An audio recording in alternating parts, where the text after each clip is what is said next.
Hello everyone, welcome to Newton Academy YouTube channel. आज हम पढ़ने वाले हैं क्लास 10th के लिए सैम्पल पेपर, जो कि आपकी ऑफिशियल वेबसाइट MPBSE ने जारी किया है।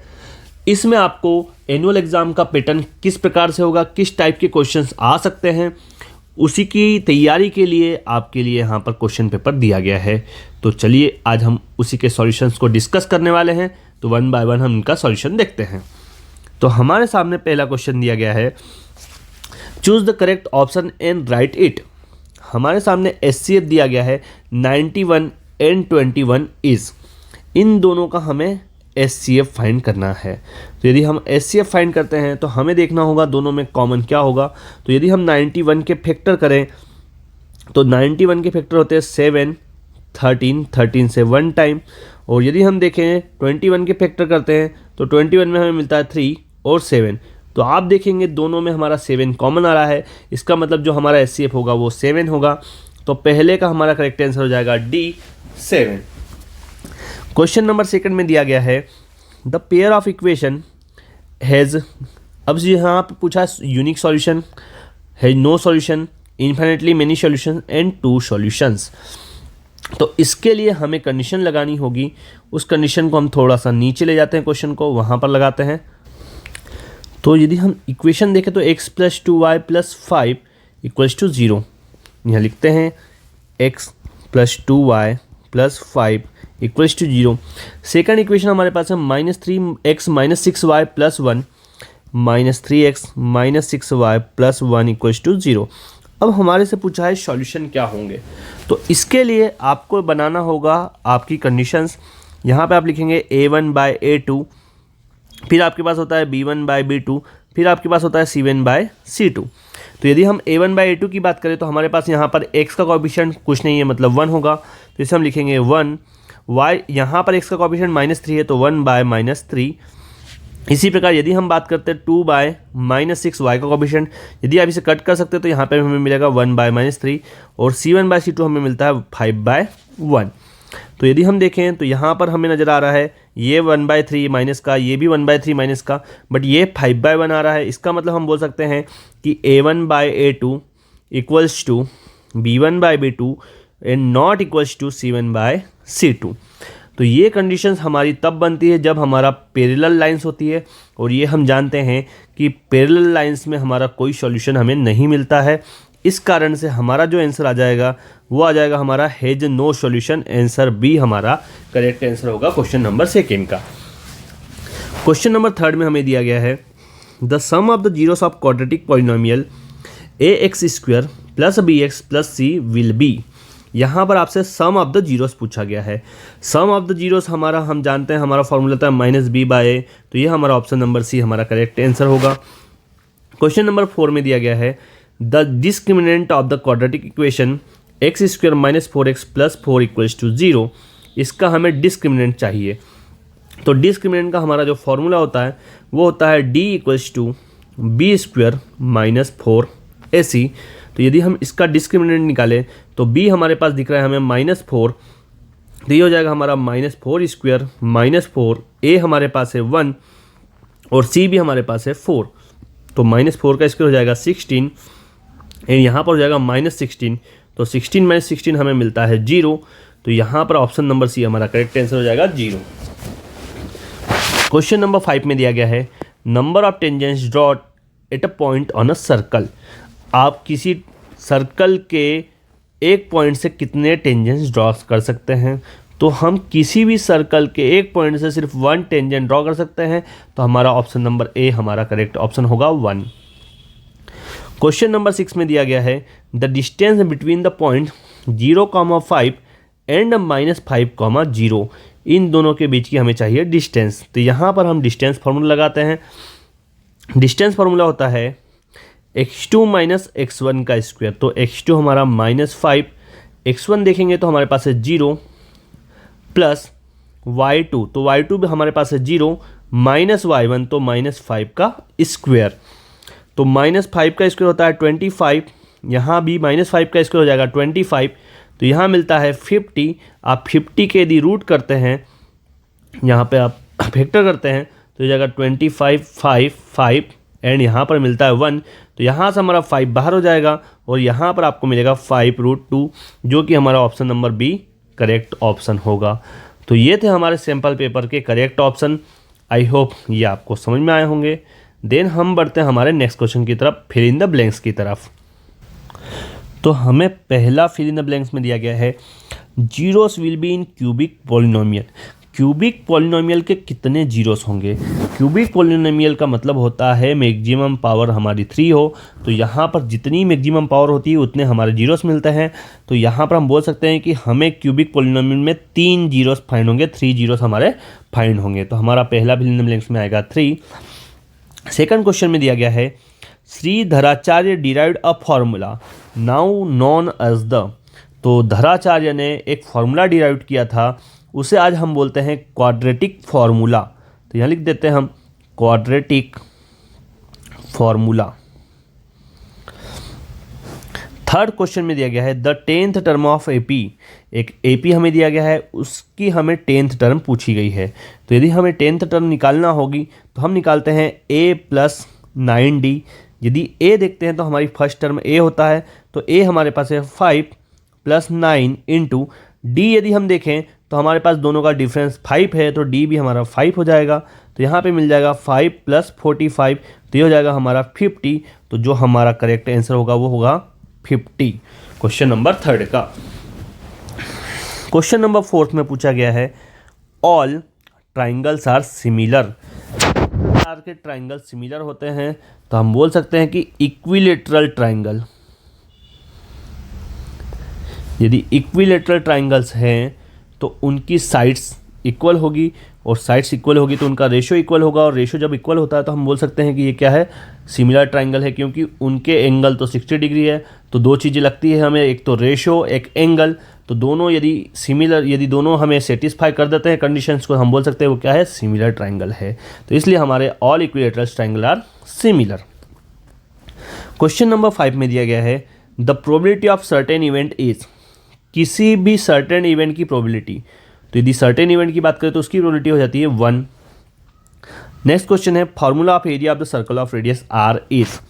यहाँ पर हमें एरिया ऑफ सर्कल का फॉर्मूला पूछा है, तो एरिया ऑफ सर्कल का फॉर्मूला होता है πr²।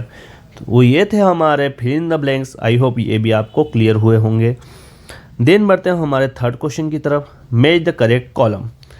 ये आपको ध्यान रखना, ये जो भी मैच द कॉलम आएगा इसमें आपको बिल्कुल चैप्टर 8 ट्रिग्नोमेट्री के क्वेश्चंस देखने को मिलेंगे, 3 से 4, या हो सकता है कभी कभी तो पूरी मैच द कॉलम ट्राइग्नोमेट्री से दे दी जाती है। तो चलिए देखते हैं हम। हमारे सामने पहला क्वेश्चन दिया गया है sin² a + cos² a।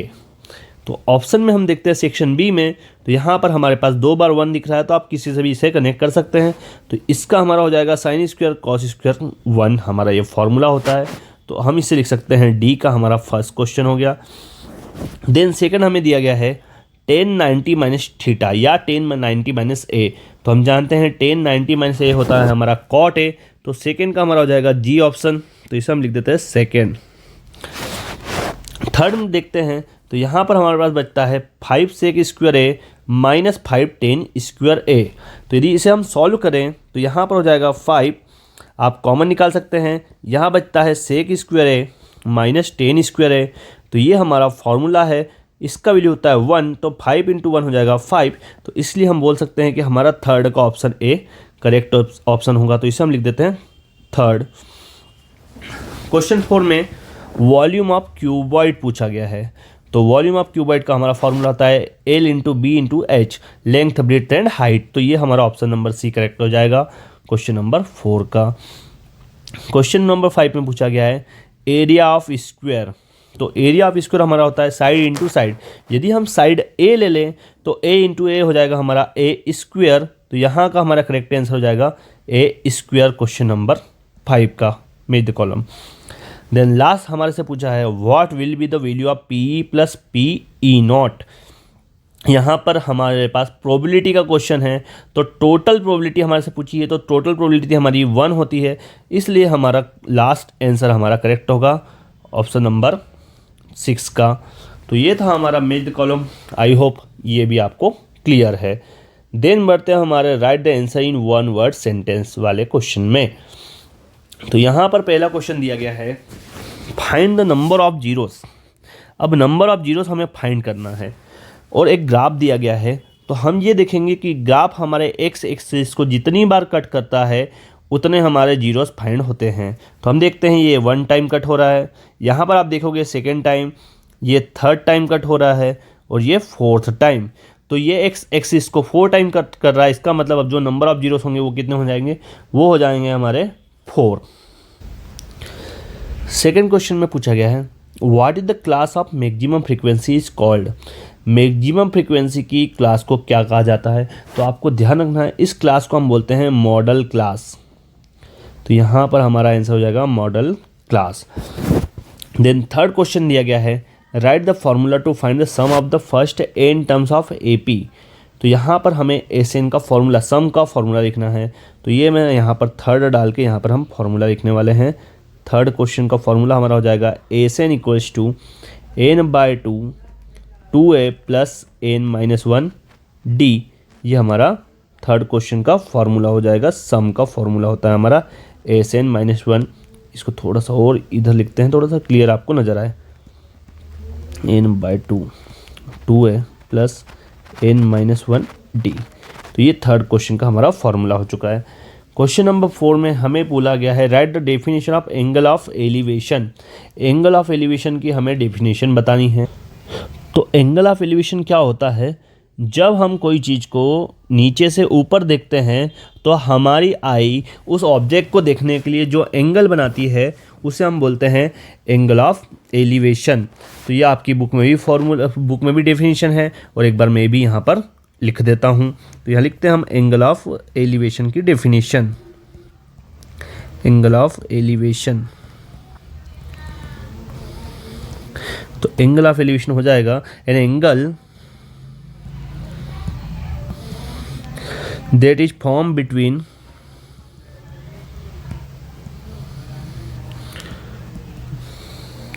horizontal line and line of sight। horizontal line and line of sight।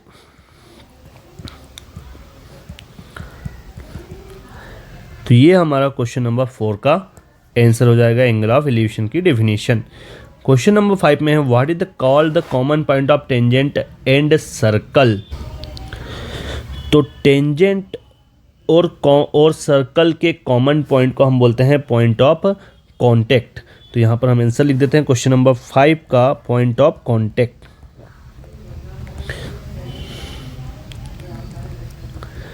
और लास्ट क्वेश्चन में दिया गया है write the formula for the volume of कोण। वॉल्यूम ऑफ कोण के लिए हमें फॉर्मूला लिखना है। तो यहाँ लिखते हैं वॉल्यूम ऑफ कोण। तो वॉल्यूम ऑफ कोण हमारा हो जाता है 1/3 πr² h। तो ये हमारा क्वेश्चन नंबर 4 था जिसमें हमारे से 1 वर्ड सेंटेंस के क्वेश्चंस पूछे गए थे। देन बढ़ते हैं हमारे नेक्स्ट क्वेश्चन की तरफ। तो नेक्स्ट क्वेश्चन में हमारे से ट्रू और फॉल्स पूछा गया है। 10 टर्म ऑफ AP 10 7 4 इज -17। तो ये 10th टर्म हमारे से पूछी है। 10 टर्म हम किस प्रकार से निकालते हैं, अभी हमने लास्ट क्वेश्चन में भी देखा था। 10 टर्म को हम लिखते हैं A + 9D। यदि आप A देखते हैं तो A आपके पास है 10 + 9 × D। D हम देखेंगे डिफरेंस हमारा -3 आ रहा है, तो यहाँ हम कर देंगे -3। तो ये हो जाएगा हमारा 10 और 9 3 जा हो जाएगा -27। तो आपके पास बचता है -17। और क्वेश्चन ने भी हमें बोला था कि 10 टर्म ऑफ AP इज -17। तो इसको हम बोल देंगे ये हमारा जो सेंटेंस है वो ट्रू है। तो पहला सेंटेंस हमारा ट्रू हो जाएगा। सेकंड क्वेश्चन में दिया गया है the areas of similar triangle are always equal. तो यहाँ पे सिमिलर ट्रायंगल्स के एरिया इक्वल नहीं होते, इनका रेशियो इक्वल होता है। तो ये हमारा हो जाएगा फॉल्स। थर्ड क्वेश्चन में दिया गया है the tangent line is the second line. Tangent line is the second line. हम क्या बोलते हैं, टेंजेंट लाइन मतलब जो एक सर्कल को एक पॉइंट पे कट करे हैं। और यदि हम सेकेंड लाइन की बात करें तो सेकेंड लाइन का मतलब होता है सर्कल को 2 पॉइंट्स पे कट करें। तो उसने बोला कि टेंजेंट लाइन एक सेकेंड लाइन है, तो ये भी हमारा फॉल्स हो जाएगा। Then volume of hemisphere. तो हेमिस्फीयर का वॉल्यूम हमें दिया है 4/3 πr³। बट ये हमारा वो स्फीयर का वॉल्यूम यहाँ पर दे दिया गया है, तो इसलिए यहाँ पर भी ये भी हो जाएगा हमारा false. Then fifth question, length of an arc of sector of angle theta by 360 into 2πr, तो ये हमारा ट्रू होगा। देन लास्ट क्वेश्चन में दिया गया है the corresponding sides of two similar triangles are proportional, तो ये हम जानते हैं कि सिमिलर ट्राइंगल्स का जो करस्पॉन्डिंग साइड्स होती है वो प्रोपोर्शनल होती है, तो इसको हम लिख देंगे ट्रू। तो ये हमारे ट्रू एंड फॉल्स के क्वेश्चन थे। आई होप ये क्वेश्चन भी आपको समझ में आए हों। देन हम चलते हैं हमारे 2 मार्क्स के क्वेश्चन की तरफ। क्वेश्चन नंबर 1 में दिया गया है express 140 as a product of its prime factor. हमें 140 को प्राइम फैक्टर के रूप में एक्सप्रेस करना है। तो यदि हम 140 के फैक्टर कर लें तो 140 के फैक्टर हम जानते हैं 2 से आप डिवाइड करेंगे, ये हो जाएगा हमारा 70, फिर आप 2 से डिवाइड करते हैं, ये हो जाता है हमारा 35, देन आप इसे 5 से करते हैं तो ये हो जाता है हमारा 7, एंड 7 से करते हैं तो 1। तो यदि हम देखें 140 के हमें प्राइम फैक्टर लिखने हैं तो हमारे पास होगा 2 की पावर 2, क्योंकि हमारे पास 2 टाइम आया है। देन हमारे पास होगा 5, देन हमारे पास होगा 7। तो ये हमने 140 के प्राइम फैक्टर यहाँ पर लिख दिए हैं 2 की पावर 2 इंटू 5 इंटू 7। और ये जो काम करेंगे आप, ये आप रफ में कर सकते हैं, ये आपका रफ वर्क होगा जिस प्रकार से आप इसके फैक्टर करेंगे।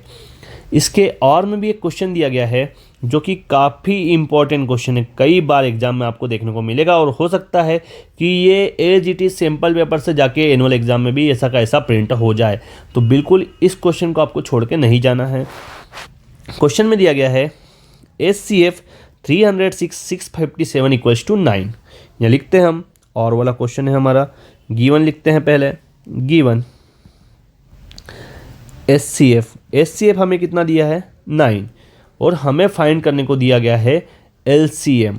तो यदि हमें LCM फाइंड करने को दिया गया है तो हमारे पास फॉर्मूला होता है HCF into LCM equals to product of two numbers. तो यदि हम बात करें HCF की तो HCF हमारे पास है 9, LCM की बात करें तो हमें फाइंड करना है equals to product of two numbers. तो product of two numbers 306 and 657, तो 306 मल्टीप्लाई 657, 9 आपका मल्टीप्लाई वाला चला जाएगा डिवाइड में, तो ये हो जाएगा 306 इंटू 657 डिवाइड बाय 9। अब इसे आप कर लेंगे कट, तो जब हम कट करते हैं तो यहाँ मिल जाएगा 9 से 1 जा 63, 2 कैरी यहाँ पर बचता है हमारा 27, तो ये हो जाएगा 73। और अब हमें करना होगा 306 और 73 का मल्टीप्लाई। तो जब आप मल्टीप्लाई करेंगे तो आपको एलसीएम मिलेगा 22338।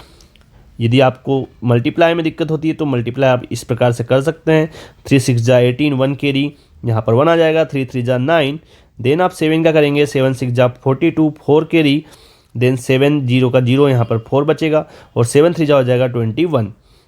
तो यहाँ मिलता है 8, ये मिलता है 3, 9 एंड 4 13, यहाँ पर 1 कैरी 2 और 2, तो हमें मिलेगा 22,338।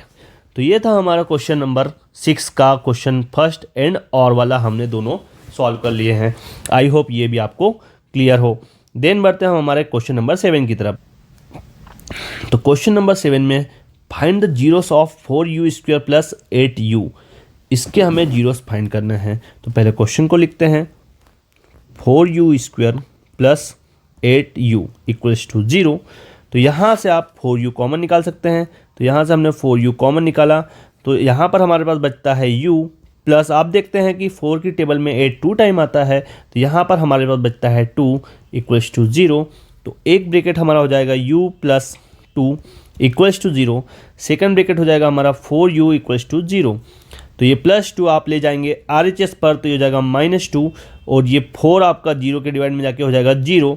तो यहाँ पर हमारे 2 जीरोस आ चुके हैं, तो यहाँ पर जीरोस हमें मिले हैं -2 एंड जीरोस, तो ये हमारे 2 जीरो हो गए, -2 एंड 0। तो ये हमारा फर्स्ट क्वेश्चन, आई होप आपको ये भी समझ में आया होगा। देन हमें और में एक और क्वेश्चन दिया गया है, find the product of zeros of polynomial. यहाँ पर प्रोडक्ट ऑफ जीरोस पूछा गया है। तो यहाँ पर हम पहले क्वेश्चन को लिखते हैं और वाले क्वेश्चन को यहाँ पर नोट डाउन करते हैं। हमारे पास इक्वेशन है 15x² प्लस 12x प्लस 7। तो 15x² प्लस 12x प्लस 7 ये इक्वेशन हमें दी गई है। और यहाँ पर हमें क्या चाहिए, हमें चाहिए प्रोडक्ट ऑफ जीरोस। तो यदि हम देखें तो प्रोडक्ट ऑफ जीरोस की बात करें तो उसे हम डिनोट करते हैं अल्फ़ा बीटा से। प्रोडक्ट ऑफ जीरोस को हम डिनोट करेंगे अल्फ़ा बीटा से और इसका हमारा फॉर्मूला होता है C/A। तो यदि हम देखें हमारे क्वेश्चन में हमारे पास A है, जो एक्स स्क्वायर का कोफिशिएंट होगा वो A होगा, तो A हमारे पास है 15। यदि हम B की बात करते हैं तो जो x का कोफिशिएंट होगा वो B होगा 12 और जो विदाउट x वाला होगा वो होगा C। तो C हम देखते हैं 7 है। तो यहाँ पर हम हमारा फॉर्मूला लगाते हैं अल्फ़ा बीटा, C हमारे पास 7 और A हमारे पास है 15। तो ये हमारा प्रोडक्ट ऑफ जीरोस आ चुका है 7/15, जो कि हमारे से क्वेश्चन ने पूछा था। तो ये था हमारे क्वेश्चन नंबर 7 के दोनों क्वेश्चंस, हमने ऊपर वाला और वाला दोनों सॉल्व कर लिए हैं। देन बढ़ते हैं हम क्वेश्चन नंबर 8 की तरफ।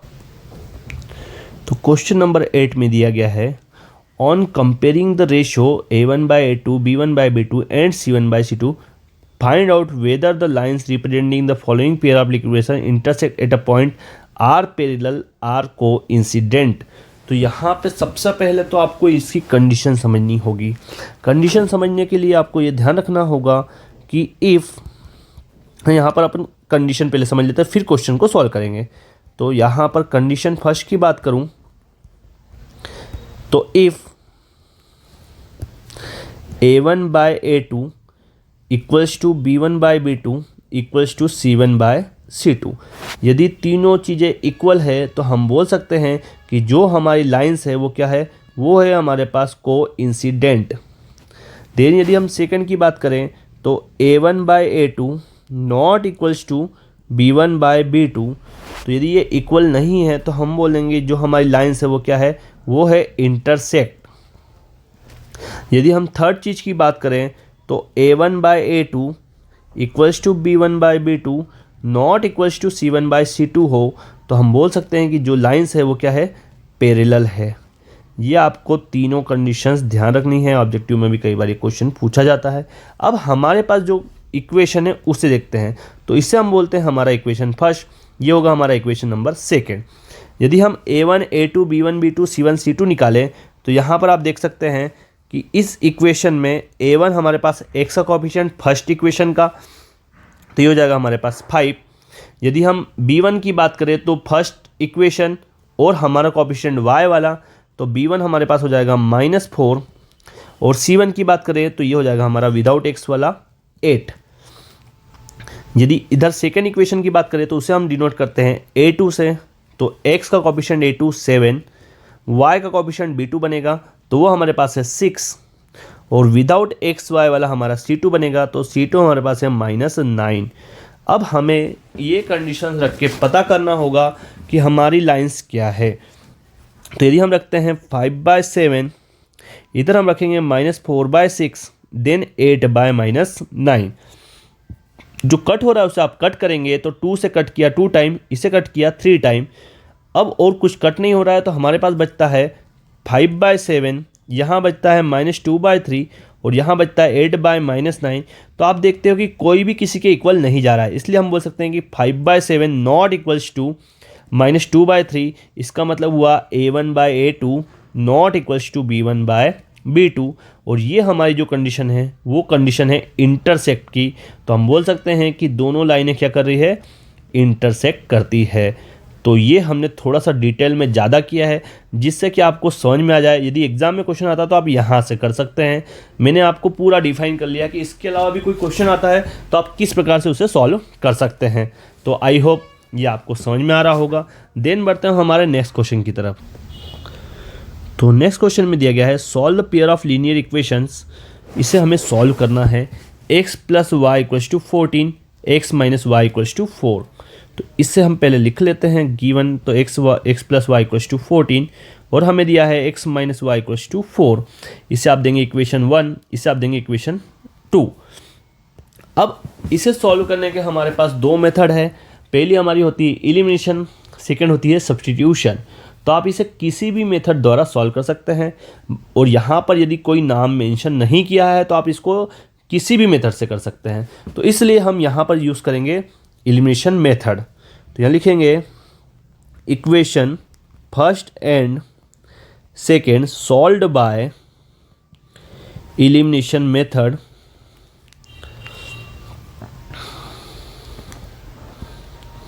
तो एलिमिनेशन मेथड में हम क्या करते हैं, एलिमिनेशन मेथड में हम किसी भी एक कोएफिशिएंट को इक्वल कर लेते हैं। तो यहाँ पर तो 1 1 1 1 दोनों एक्स और वाई के कोएफिशिएंट 1 1 हैं, तो हमें इक्वल करने की ज़रूरत नहीं है, ऑलरेडी क्वेश्चन ने इक्वल दिया है। सिर्फ आपको क्या करना है, आपको दोनों इक्वेशंस को प्लस करना है। तो यहाँ लिखेंगे adding equation 1 and equation 2।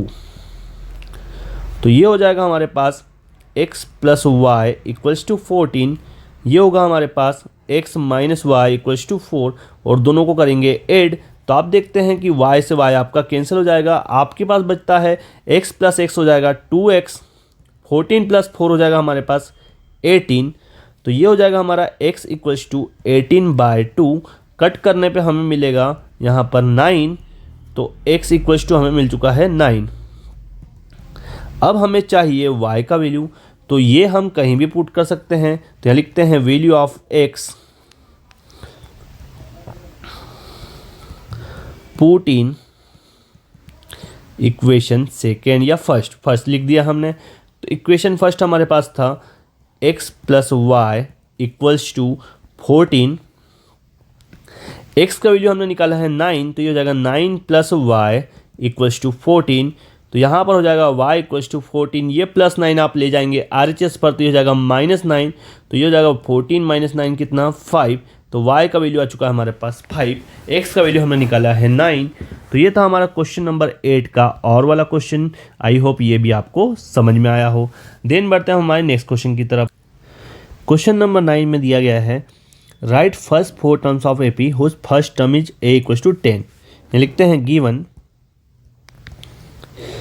a equals to 10 and common difference d equals to 10। हमें दो टर्म्स दे दी गई है और हमें स्टार्टिंग की फर्स्ट 4 टर्म्स लिखनी है। तो हम जानते हैं कि जो हमारी फर्स्ट टर्म होती है वो होती है a, और a हमारे पास है 10। यदि हम सेकेंड टर्म की बात करें तो सेकेंड टर्म हमारे पास होती है a प्लस d। तो a हमारे पास है 10, d भी हमारे पास है 10, तो हो जाएगा 10 प्लस 10 20। देन थर्ड टर्म की बात करते हैं तो थर्ड टर्म हमारे पास होती है a प्लस 2d। तो a हमारे पास 10 प्लस 2 इंटू डी हमारे पास है 10, तो ये हो जाएगी हमारे पास 10 प्लस 2 इंटू 10 20, तो 10 प्लस 20 हो जाएगी हमारे पास 30। Then last term fourth term हमारे से पूछी है, तो फोर्थ टर्म हमें निकालनी है, तो हम लिखते हैं a प्लस 3d। ये आपको ध्यान रखना है कि जो भी टर्म आ रहा है d का उसका वैल्यू एक कम रखना है। जैसे फोर्थ है तो d के साथ में कोएफिशिएंट 3 आएगा, तो यहाँ हो जाएगा a कितना है, a हमारे पास है 10 प्लस 3 इंटू डी भी हमारा 10 है, तो ये हो जाएगा 10 प्लस 30, तो ये बन जाएगा 40। तो ये हमारी फर्स्ट टर्म 4 टर्म हो गई। फर्स्ट टर्म हमने निकाली थी 10, सेकेंड आई 20, थर्ड आई 30 और फोर्थ है 40 एंड सो ऑन। तो ये 4 टर्म हमारे से पूछी गई थी जो कि हमने क्वेश्चन में सॉल्व कर ली है। देन बढ़ते हैं हमारे नेक्स्ट क्वेश्चन की तरफ। तो नेक्स्ट क्वेश्चन में पूछा गया है find the first term in common difference of AP। यहाँ पर फर्स्ट टर्म और कॉमन डिफरेंस पूछा है, तो आप देखोगे फर्स्ट टर्म आप लिख सकते हैं डायरेक्ट, आप फर्स्ट नंबर मतलब -5, और कॉमन डिफरेंस D हमारा होता है A2 minus A1। A2 minus A1 means second term minus first term. तो सेकेंड टर्म हमारे पास है -1 फिर माइनस एंड फर्स्ट टर्म है हमारे पास -5। तो यहाँ बन जाएगा -1 और माइनस का मल्टीप्लाई हो जाएगा +5, तो 5 - 1 हो जाएगा 4। तो हम बोल सकते हैं कि जो हमारा कॉमन डिफरेंस आया वो आ चुका है 4, और यही क्वेश्चन ने हमारे से पूछा था। तो ये था हमारा 9th क्वेश्चन, उसके हमने दोनों क्वेश्चन सॉल्व कर लिए। देन बढ़ते क्वेश्चन नंबर 10 की तरफ। तो क्वेश्चन नंबर 10 में पूछा गया है write the necessary condition for the similarity of 2 triangles. तो यदि हमें 2 ट्राइंगल्स को सिमिलर दिखाना है तो उसके लिए क्या कंडीशन होना चाहिए। तो ये कंडीशंस को हम यहाँ पर मेंशन कर देते हैं। पहली कंडीशन हमारी होना चाहिए कि जो पेयर्स ऑफ एंगल होंगे वो होना चाहिए इक्वल। तो यहाँ लिखते हैं 2 pairs of corresponding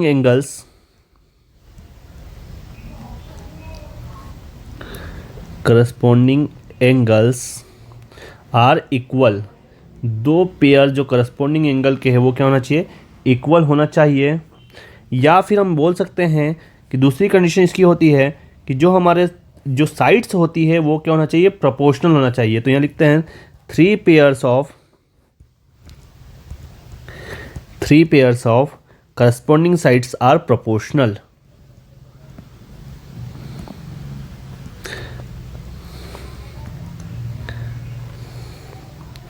are proportional. तो ये हमारी दो कंडीशंस में से एक कंडीशन उसके लिए नेसेसरी है, जिससे कि हम बोल सकते हैं कि जो हमारा ट्राइंगल से टू ट्राइंगल से वो क्या है, सिमिलर है। तो ये हमारी कंडीशंस नेसेसरी है। देन आगे बढ़ते हैं हमारे नेक्स्ट क्वेश्चन की तरफ। तो 10 के और में हमें दिया गया है write the statement of Thales theorem. Thales theorem का हमें सिर्फ स्टेटमेंट लिखना है यहाँ पर।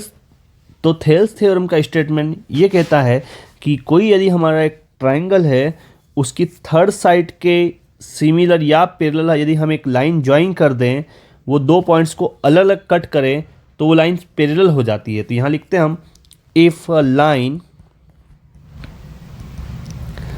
Is draw parallel to one side of triangle, if line is draw parallel to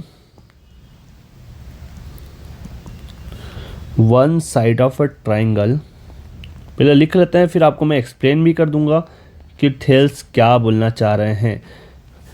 parallel to one side of triangle intersecting the other two points,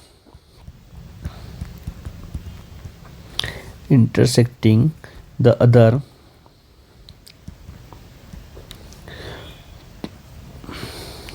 two sides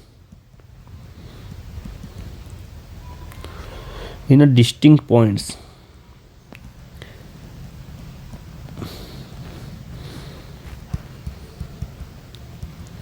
अलग अलग points पे कट करती है। Then the other two sides are divided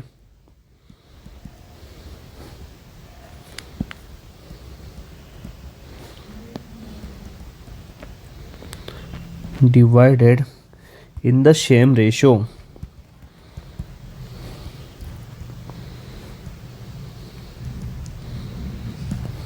यहाँ पर उसने क्या बोला है कि यदि हम एक कोई ट्राइंगल ले लें, आपको मैं डायग्राम के साथ पूरा एक्सप्लेन करके दिखाता हूँ क्या बोलना चाह रहे हैं। यदि हम एक कोई ट्राइंगल ड्रॉ कर लें और आगे बोला है कि if a line drawn parallel to one side of triangle, अब इसके पैरेलल यदि हम कोई लाइन ड्रॉ कर ले, तो ये थर्ड साइड हम BC ले रहे हैं, BC के यदि हम पैरेलल एक लाइन ड्रॉ कर ले, ये हमने लाइन ड्रॉ कर ली है। देन बोला है कि intersecting the other two sides in distinct points, ये दो साइड्स को अलग अलग पॉइंट्स पे कट कर रही है, इंटरसेक्ट कर रही है। Then the other two sides are divided in the same ratio, तो ये जो साइड्स है वो सेम रेशो में डिवाइड होगी। तो यही ये बोलना चाह रहा है, इसका मतलब ये बोलना चाह रहा है कि जो हमारा AD/DB किसके इक्वल हो जाएगा, AE/EC के। तो थेल्स ने यही बोला कि यदि आप कोई ट्राइंगल बनाते हैं, ट्राइंगल की थर्ड साइड के पैरेलल एक लाइन ड्रॉ करें जो अदर दो ट्राइंगल साइड्स को एक रेशो में कट करेगा, इसका मतलब AD/DB किसके इक्वल, AE/EC के इक्वल होगा। और यही थेल्स थ्योरम का स्टेटमेंट है। तो आई होप ये स्टेटमेंट भी आपको समझ में आया होगा। आपको यदि 2 मार्क्स में आता है तो आप डायग्राम बनाएंगे तो और भी काफ़ी क्लियर हो जाएगा। तो आई होप ये क्वेश्चन भी आपके लिए क्लियर है। देन बढ़ते हैं हमारे नेक्स्ट क्वेश्चन की तरफ। तो नेक्स्ट क्वेश्चन में दिया गया है find the distance between points 2,3 and 4,1। तो यहाँ पर हमें डिस्टेंस निकालना है। तो यहाँ लिखते हैं लेट अस टेक, हमारे पास 2 पॉइंट है। यदि हम पॉइंट देखें तो ये हो जाएगा हमारा x1 कितना हो जाएगा, x1 हो जाएगा 2, y1 हो जाएगा 3। फर्स्ट पॉइंट के कोऑर्डिनेट हम x1 y1 बोलेंगे। सेकंड पॉइंट के कोऑर्डिनेट हमारे पास है x2 4 एंड y2 हमारा हो जाएगा 1। वी नो डिस्टेंस फॉर्मूला, तो डिस्टेंस का हमारा फॉर्मूला क्या होता है, तो हमारा डिस्टेंस का फॉर्मूला होता है रूट x2 माइनस x1 का whole square plus y2 minus y1 का होल स्क्वायर। यहाँ पर हम फॉर्मूले में हमारी वैल्यूज पुट कर देंगे।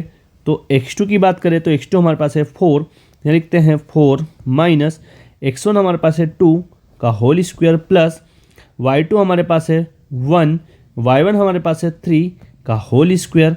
तो 4 में से आप 2 को जब माइनस करेंगे तो 4 माइनस 2 यहाँ पर बचता है 2 का स्क्वायर प्लस 1 माइनस 3 बचता है माइनस 2 का स्क्वायर। तो 2 का स्क्वायर हो जाएगा हमारे पास 4 और माइनस 2 का स्क्वायर हो जाएगा 4। तो 4 प्लस 4 हमारे पास हो जाता है 8। और यदि हम 8 के फैक्टर करें तो 8 के फैक्टर हमें मिलेंगे 2 इंटू 2 इंटू 2। तो हम इसे लिख सकते हैं प्लस माइनस 2 रूट 2। और डिस्टेंस हमारी पॉजिटिव आती है तो आप इसको सिर्फ 2 रूट 2 भी लिख सकते हैं। तो ये हमारे से जो डिस्टेंस पूछी गई थी, हमने दो पॉइंट्स के बीच की डिस्टेंस निकाल ली। आई होप ये भी आपको समझ में आया हो। देन बढ़ते हैं हमारे नेक्स्ट क्वेश्चन की तरफ।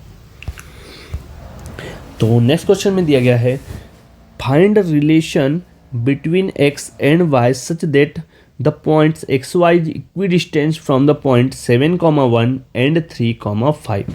हमें एक्स वाई में रिलेशन बताना है जो कि जिसका पॉइंट एक्स वाई 7,1 पॉइंट से और एक्स वाई 3,5 से क्या है, इक्वल डिस्टेंस पर। इक्वी डिस्टेंस मतलब इक्वल डिस्टेंस पर है। तो हम गिवन लिखते हैं distance between 7,1 and x,1 x,y sorry equals to distance between 3,5 and x,y। ये हमें गिवन है। यदि हम देखें तो यहाँ पर आप देखेंगे तो x1 y1 की बात करूँ इसके लिए, तो यहाँ पर x1 y1 हो जाएगा मेरे पास 7 और 1। यहाँ पर x2 y2 हो जाएगा x और y। यदि इसकी बात करें तो x1 y1 हो जाएगा 3 एंड 5, x2 y2 हो जाएगा x एंड y। यदि हम फॉर्मूला पुट करते हैं तो हमने फॉर्मूला लास्ट क्वेश्चन में लगाया था, उसी फॉर्मूले को पुट कर रहे हैं। तो इसे हम लिखेंगे x2 minus x1 means x minus 7 का स्क्वायर प्लस y माइनस 1 का स्क्वायर इक्वल्स टू, ये हो जाएगा हमारे पास x माइनस 3 का स्क्वायर प्लस y माइनस 5 का स्क्वायर। यदि आप देखते हैं आप रूट को हटाना चाह रहे हैं तो हम करेंगे बोथ साइड स्क्वेयरिंग। यहाँ लिखते हैं बोथ साइड्स स्क्वेयरिंग। यदि हम दोनों साइड स्क्वायर कर दें तो हमारे स्क्वायर से रूट कैंसिल हो जाएंगे और इसे हम ओपन कर लेंगे a माइनस बी का होल स्क्वायर। तो यहाँ हो जाएगा a square plus b square minus 2ab, यहाँ पर भी a square plus b square minus 2ab। यहाँ पर हमने फॉर्मूला लगा दिया। देन यहाँ पर भी आप लगाएंगे x square plus b square minus 2ab, 2 3 जा 6 हो जाएगा। यहाँ पर वाई स्क्वायर प्लस 25 और यहाँ पर 2ab करेंगे तो माइनस का 10y। अब जो कट हो रहा है आप उसे कट कर देंगे तो एक्स स्क्वायर से एक्स स्क्वायर आपका कट हो जाएगा, वाई स्क्वायर से वाई स्क्वायर हमारा कट हो जाएगा। जो बचता है वो हम लिख लेते हैं। तो हमारे पास बचता है 49 minus 14x plus 1 minus 2y। यहाँ बचता है 9 minus 6x plus 25 minus 10y।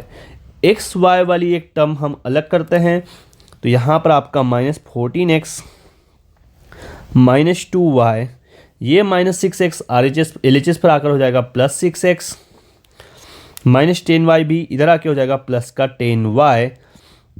इसी प्रकार 9 प्लस 25 प्लस का 49 इधर आके माइनस का 49 प्लस 1 माइनस 1 हो जाएगा।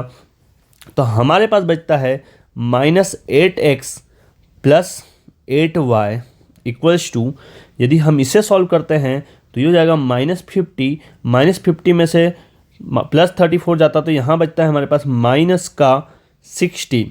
ये हमने प्लस माइनस कर लिया। आप इसे -8 से डिवाइड कर सकते हैं। तो इक्वेशन डिवाइडेड बाय -8, यदि हम इसे -8 से डिवाइड करेंगे तो यहाँ बचेगा x minus 2y x minus y equals to plus का 2, और यही हमारी मेन इक्वेशन होगी। चाहो तो आप यहाँ तक भी छोड़ सकते हैं। तो आई होप ये क्वेश्चन भी आपको समझ में आया हो, जिसमें हमारे से रिलेशनशिप पूछा गया था। तो देन बढ़ते हैं हमारे नेक्स्ट क्वेश्चन की तरफ। क्वेश्चन नंबर 12 हमारे पास हिंदी में आ गया है। तो क्वेश्चन नंबर 12 में दिया गया है, find the mid point of the points a, b and -a, -b। हमें इसके मिड पॉइंट चाहिए।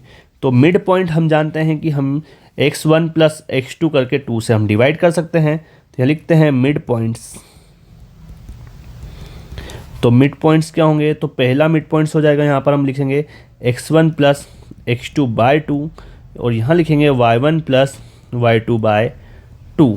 तो यदि हम देखें x1 y1 क्या है, तो x1 की बात करें तो ये a होगा, y1 हमारा b होगा, x2 हमारा -a होगा, y2 होगा हमारा -b। तो यहाँ पुट करते हैं तो x1 प्लस x2, तो a -a by 2, b -b by 2, तो a -a हो जाएगा 0 0 बाय 2 0, b -b भी हो जाएगा 0 0 बाय 2 0। तो यहाँ पर हमारे मिड पॉइंट्स क्या आ गए? 0, 0। तो ये था हमारा क्वेश्चन। आई होप ये भी आपको समझ में आया होगा। देन बढ़ता है हमारे अगले क्वेश्चन की तरफ। तो नेक्स्ट क्वेश्चन में दिया गया है, find the coordinates of the point in which divide the line segment joining the points -1, 7 and -4, -3 in the ratio 2, 3। पहले तो हम लिखते हैं गिवन क्या क्या है।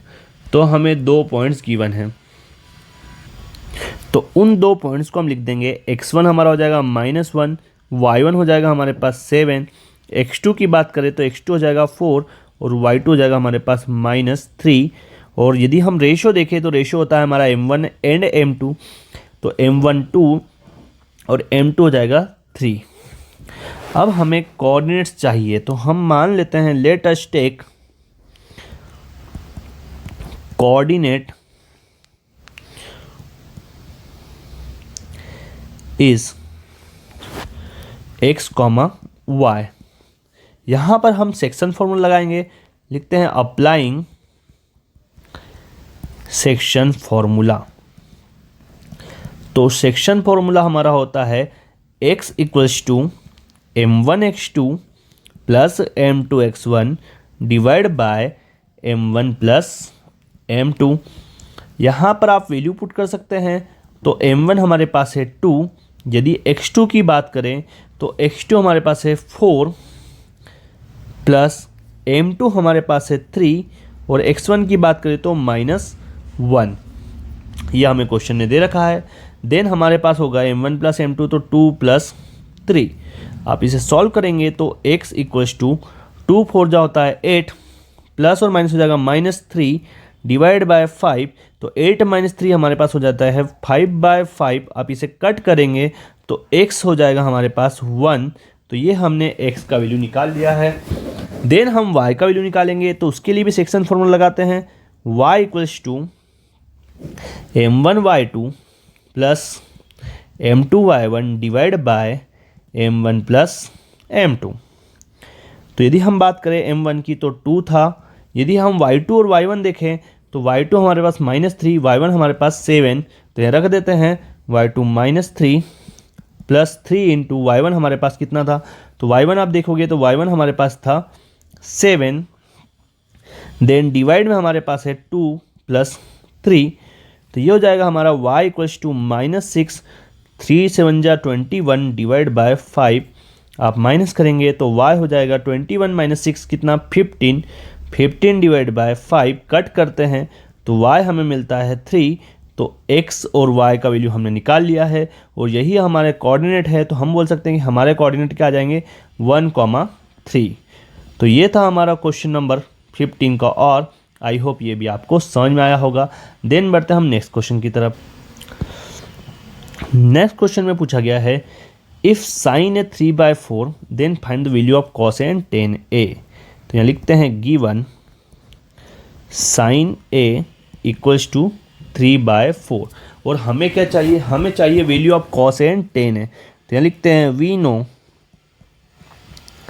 साइन ए इक्वल्स टू होता है परपेंडिकुलर बाय हाइपोटेनियस। तो यदि हम देखें तो ये हमारे पास रेशो दिया है, तो जब भी हम रेशो लिखते हैं तो P हो जाएगा, परपेंडिकुलर हमारा हो जाएगा 3x, या K लेना तो K ले सकते हैं, हाइपोटेनियस हो जाएगा हमारा 4x। तो ये हमारे पास वैल्यू है, हमें चाहिए कॉस और टेन का। तो इसके लिए हम लगाएंगे हमारा पाइथागोरस थ्योरम। पाइथागोरस थ्योरम होता है हमारा hypotenuse square equals to perpendicular square plus base square. तो हाइपोटेनियस की बात करें तो हाइपोटेनियस 4 है, तो 4x square equals to 3x square plus base square. तो 4 का स्क्वायर करते हैं तो यहाँ मिलता है हमें 16x स्क्वायर, 3 का स्क्वायर करने पे हमें मिलता है 9x square plus base square, plus 9 आप LHS पर ले जाएंगे तो ये हो जाएगा -9x square equals to base square. 16 में से 9 माइनस करेंगे तो यहाँ बचता है 7x square equals to base square. Square हटाएंगे तो रूट लगता है, तो रूट हम देखेंगे 7 आपका रूट में होगा और x स्क्वायर का रूट निकालेंगे x। तो ये हमने बेस निकाल लिया है। देन हमें पूछा गया है, हमें चाहिए cos a और tan a का वैल्यू।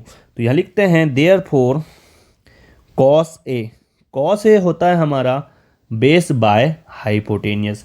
ये आपको याद होना चाहिए। तो बेस की बात करें तो बेस हमने निकाला √7x। यदि हाइपोटेनियस की बात करूं तो ये हमारे पास ऑलरेडी गिवन था 4x। तो आप x से x को कैंसिल करेंगे तो cos x का वैल्यू मिलेगा हमें √7/4। देन हमें चाहिए tan a का वैल्यू। तो tan a हमारा होता है परपेंडिकुलर बाय बेस। तो परपेंडिकुलर हमारे पास 3x था, बेस हमारे पास आया है √7x। x से x कैंसिल करेंगे तो यहाँ मिलता है हमें 3/√7। यदि आप रेशनलाइज करना चाहें तो इसका रेशनलाइज कर सकते हैं, तो ये हो जाएगा 3√7 डिवाइड बाय √7/√7। तो यहाँ बन जाएगा 3√7/7। तो ये आ जाएगा हमारा tan a। तो यहाँ से हमने cos a और tan a का दोनों वैल्यू निकाल लिए हैं। आई होप ये भी आपको समझ में आया होगा। देन बढ़ते हैं हमारे नेक्स्ट क्वेश्चन की तरफ। तो नेक्स्ट क्वेश्चन में दिया गया है in right angle triangle ABC right angle at B। पहले जिस हिसाब से बताया गया है उस ट्राइंगल को ड्रॉ कर लेते हैं। तो एक छोटू सा हम ट्राइंगल ड्रॉ कर लेंगे। तो ये हमने छोटू सा एक ट्राइंगल ड्रॉ कर लिया। अब उसने क्या बोला है, राइट एंगल एट B। तो B पे हमें बनाना है राइट एंगल। तो ये हमारा राइट एंगल B पर हो चुका है और ये हो जाएगा हमारा A, और इसे हम दे देते हैं C से डिनोट कर देते हैं। If tan a equals to 1, angle है यहाँ पर 1 A पे दिया है इसलिए हमने इसे लिखा tan a इक्वल्स टू 1। तो अब हमें चाहिए verify that 2 sin a cos a equals to 1। ये हमें वेरीफाई करना है। तो इसके लिए हमें sin a और cos a का वैल्यू लगेगा। तो sin a और cos a का वैल्यू में हाइपोटेनियस आता है और हम ये जानते हैं कि tan a के वैल्यू में कभी भी हाइपोटेनियस नहीं आता, परपेंडिकुलर और बेस आता है। तो पहले हम लिख लेते हैं वी नो tan a। यदि tan a की बात करें तो आप इसे एंगल से भी कर सकते हैं और आप इसे परपेंडिकुलर हाइपोटेनियस से भी कर सकते हैं। तो अभी हम एंगल से सॉल्व कर रहे हैं। तो tan a 1 को हम लिखते हैं tan 45, क्योंकि 1 पर हमारा tan 45 पर हमारा जो एंगल हो वो 1 हो जाता है।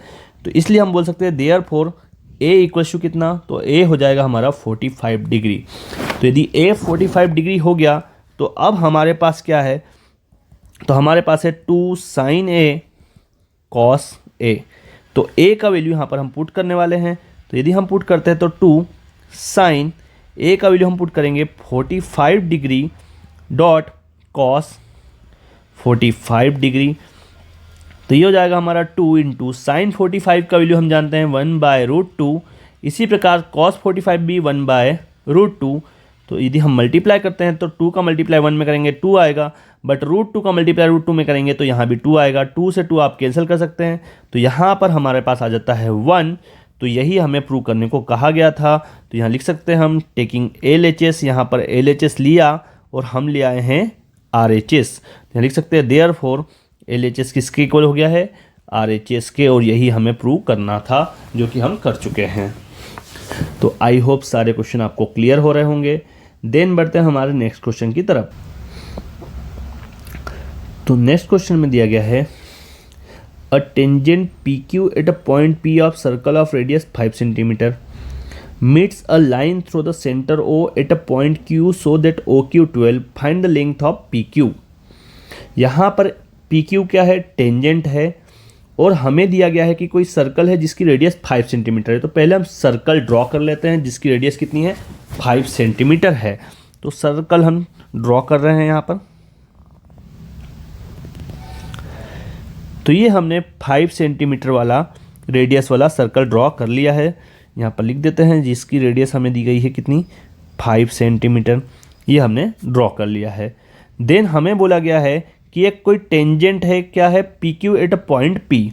तो यहाँ पर पॉइंट पी हमने एक टेंजेंट ले लिया है। तो यहाँ पर हम ड्रॉ कर लेते हैं पी क्यू, एक टेंजेंट ड्रॉ कर लेते हैं। तो इसके लिए हम ऊपर लाइन ड्रॉ करेंगे। ये हमने टेंजेंट ड्रॉ कर लिया है। इसे हम दे देते हैं क्यू पॉइंट। तो ये हो जाएगा क्यू पॉइंट। देन हमें कहा गया है कि पी क्यू लेंथ जो है उसे हमें फाइंड करना है, और ओ क्यू लेंथ हमें गिवन है। ओ क्यू लेंथ हमें कितना गिवन है, 12 सेंटीमीटर। तो ओ से क्यू को, यहाँ पर ये हमारा ओ पॉइंट हो जाएगा। तो ओ से क्यू को हम कर देते हैं ड्रॉ। तो यहाँ पर ओ क्यू हमारे पास गिवन है। ओ क्यू कितना गिवन है, तो ओ क्यू हम लिखते हैं कितना, 12 सेंटीमीटर, ये हमें गिवन है। देन हमें क्या फाइंड करना है, हमें चाहिए P Q, length of P Q. तो लिखते हैं we know in right angle triangle O P Q. यदि हम राइट एंगल ट्राइंगल की बात करें तो हमारा जो हाइपोटेनियस का स्क्वायर होता है, तो हाइपोटेनियस ओ क्यू है, उसका स्क्वायर परपेंडिकुलर, पी क्यू हमें परपेंडिकुलर नज़र आ रहा है, perpendicular square plus O P हमारा बेस है, बेस स्क्वायर के इक्वल होता है। तो यदि हम ओ क्यू की बात करें तो हमारे पास है 12। तो हो जाएगा 12 square equals to P Q length हमें फाइंड करना है, P Q square plus O P हमारे पास है 5। तो 5 का स्क्वायर, तो 12 का स्क्वायर हो जाएगा 144 equals to P Q square plus 25। आप 25 को ले आएंगे LHS पर, तो यहाँ हो जाएगा 144 minus 25 equals to P Q square. 144 से आप 25 को करेंगे माइनस, तो यहाँ पर आपके पास बचता है 4 में से 5 जाएंगे, 14 में से 5 9, 3 में से 2 करेंगे 1 and 1 P Q square. Square हटा के आप लगाते हैं रूट, तो यहाँ हमें मिलता है रूट में 119। तो देयरफॉर यहाँ लिख सकते हैं length of tangent P Q equals to root 119 centimetre. और यही हमारा फाइनल आंसर होगा क्वेश्चन नंबर 14 का। आई होप ये क्वेश्चन भी आपको समझ में आया हो। देन बढ़ते क्वेश्चन नंबर 15 की तरफ। सॉरी, हमारे पास क्वेश्चन नंबर 14 का और भी दिया गया है। The length of tangent from a point A. Question number 14 के और में दिया गया है the length of the tangent from point A at a distance of 5 centimetre from the centre of circle to the circle is 4 centimetre. Find the radius हमें find करना है। तो इसके लिए भी हमें पहले सर्कल ड्रॉ करना होगा। तो सर्कल ड्रॉ, हम सर्कल बना लेते हैं यहाँ पर। तो ये हमने बना लिया हमारा सर्कल। देन हमें बोला गया है कि the length of tangent from a point A at a distance of 5 centimetre. तो जो हमारे टेंजेंट की लेंथ है वो कितनी है, पॉइंट ए से 5 सेंटीमीटर है। From the centre of circle to the circle is 4 centimetre. और सेंटर से सर्कल की डिस्टेंस यहाँ पर 4 सेंटीमीटर है। तो यहाँ पर हम ये सारी चीज़ें ड्रॉ कर लेते हैं जो भी हमें क्वेश्चन ने दिया गया है।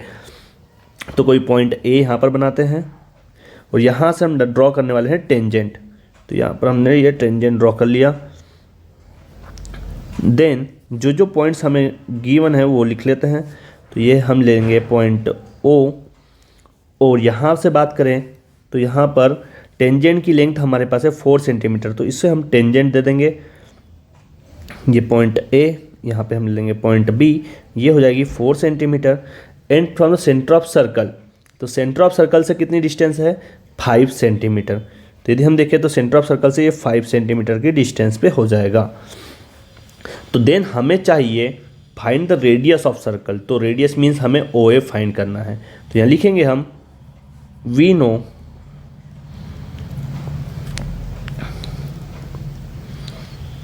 इन ट्राइंगल ओ ए बी, यदि ट्राइंगल ओ ए बी की बात करें तो ओ बी का square equals to O A square plus A B square, ये होता है हमारे ट्राइंगल का पूरा hypotenuse square equals to perpendicular square plus base square.